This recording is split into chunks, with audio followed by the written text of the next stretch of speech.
3月，海南的木棉花已盛开。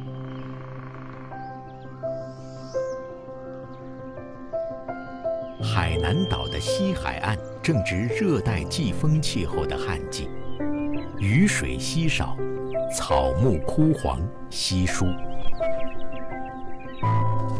在坡鹿保护区，一头雄性小坡鹿刚刚长出鹿角。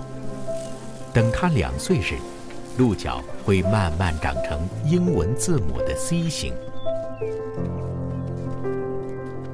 与其他鹿种相比，只有眉枝和不分叉的主干，虽然角形非常简单，却是它不凡身份的标志。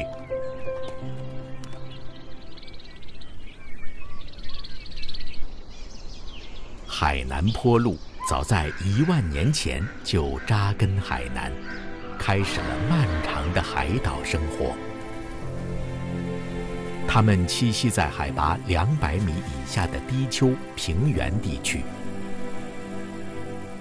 海南方言把平地叫坡，这就是坡鹿名字的由来。海南坡鹿一度仅存26头，濒临灭绝，是我国17种鹿类动物最珍贵的一种，与大熊猫、金丝猴一样，被列为国家1级保护动物。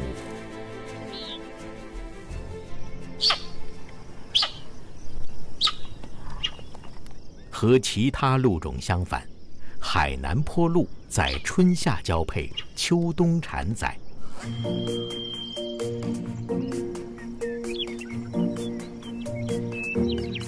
因为海南岛的秋冬季是雨季，草木繁荣，食物丰盛，鹿妈妈们身体健壮，鹿宝宝们才能茁壮成长，给坡鹿种群的延续带来新的希望。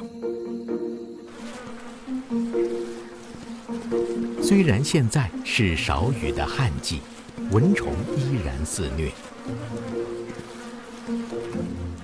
由于没有长长的尾巴，小坡鹿只能躲进池塘，利用泥巴形成防护衣，让蚊虫无处下嘴。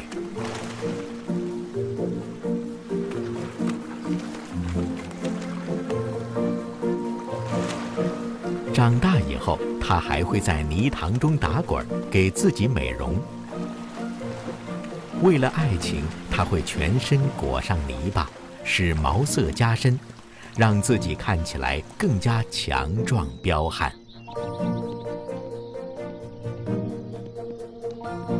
坡鹿保护区为了加速牧草的更新繁荣，采用了火烧法。如今，焦黄的土地已经萌发嫩绿的新芽，成为小鹿的美食。而舔食无机盐含量较高的草木灰，也为小鹿的成长补充微量元素。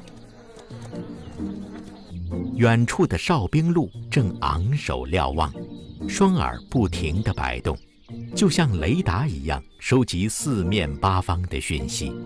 它依靠敏锐的视觉和听觉，为鹿群站岗放哨。稍有风吹草动，它一声鸣叫，鹿群便会疾驰奔逃。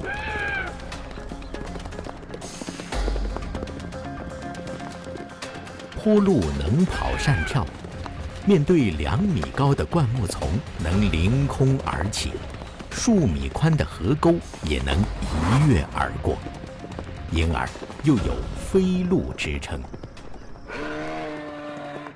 在保护区的努力下，经过40多年的拯救保护，坡鹿已从圈养走到野外，开始了他们真正的自由生存之路。